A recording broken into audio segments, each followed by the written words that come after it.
And it's also extraordinarily important to the Bad River Band and to all the Ojibwe people as well, but particularly to the band, in part because of wild rice. The Bad River Band of Ojibwe have been in this area for centuries, and this has played an incredibly important spiritual role, economic role, and cultural role for the band. This is an image of harvesting wild rice in the sloughs.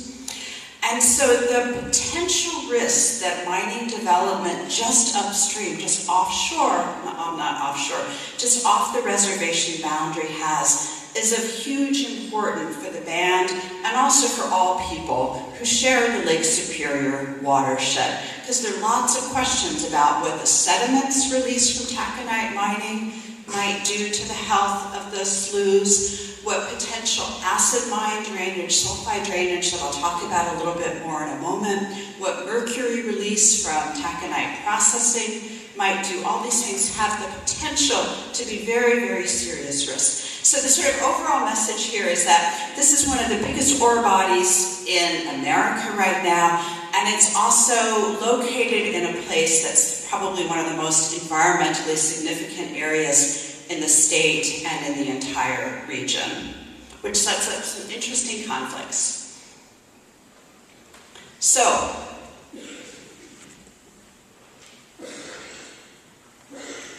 when Gogebic Taconite first started talking with the community, actually back in November, and then there was a big public discussion at the Northern Great Lakes Visitor Center in January, they promised that they would abide by all existing environmental laws, both in the state and in the nation. So both federal law, Environmental Protection Agency law, and also state law. But then it turned out that they were working very closely with the governor's office and two state legislatures, Representative Honadale and Senator Zipper, both from Milwaukee, which you might ask, why Milwaukee?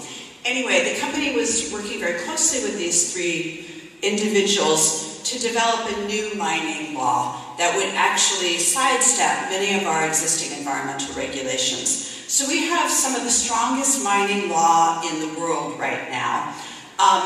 It has been very effective in many ways at protecting the environment. The DNR has done really a pretty powerful job, especially in the last 10 years, of trying to balance economic concerns and environmental concerns. Much of the law, a lot of you probably heard of the mining moratorium. Have any of you heard of mining moratorium? Okay, this was developed about 10 years ago. Actually, it's more than that right now, isn't it? 1998.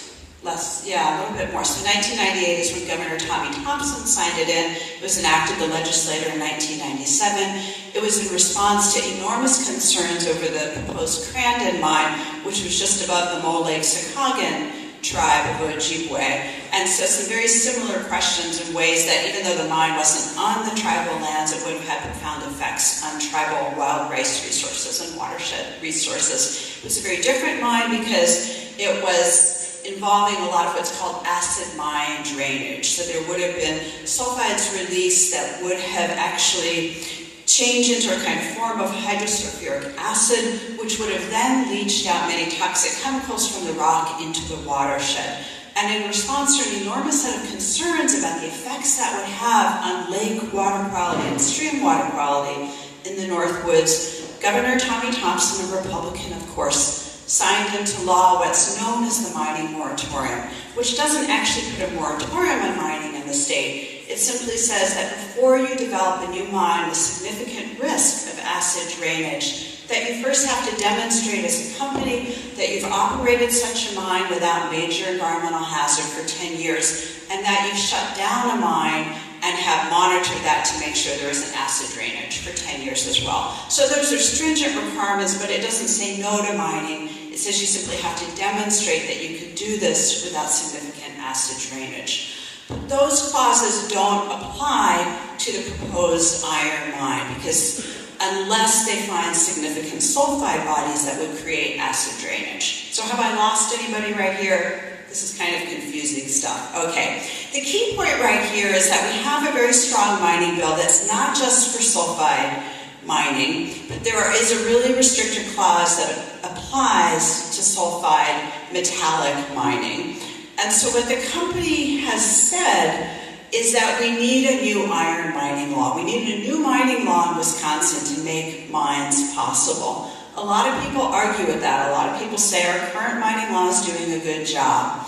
But we can talk about that in a discussion if you want. The key point right now is, in May, all of a sudden, it was revealed that the mining company had worked with the governor and the two legislators to put together what at that point was called LRB 2035. And that's a reference to the number, the Legislative Reference Bureau 2035. And so basically what that was a proposed new law that the legislator, or certain people in the legislature, wanted to rush through very, very quickly and said, well, this isn't about acid drainage, it's completely pure, there's not going to be any problems with this mine. But we need this new law to streamline the permit process, was what they said. So we can get a permit in a year and start mining as soon as possible. And at that point, a lot of people got very concerned, because on one hand they were saying it's taconite mining, it's not going to create any environmental damage, we don't need to worry about it, it'll meet all existing environmental regulations. And at the other hand, they were saying, but we need a new environmental law, really quickly to make this mine go through quickly. So there seemed to be a contradiction.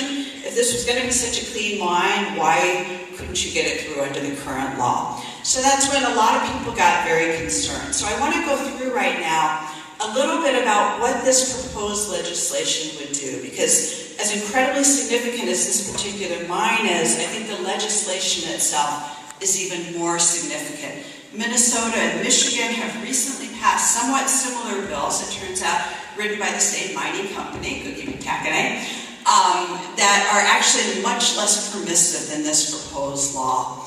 So, LRB is now called 2036, not 2035, the new iron mining law. What would it do? In part, it would streamline the permitting process. At least that's what they say.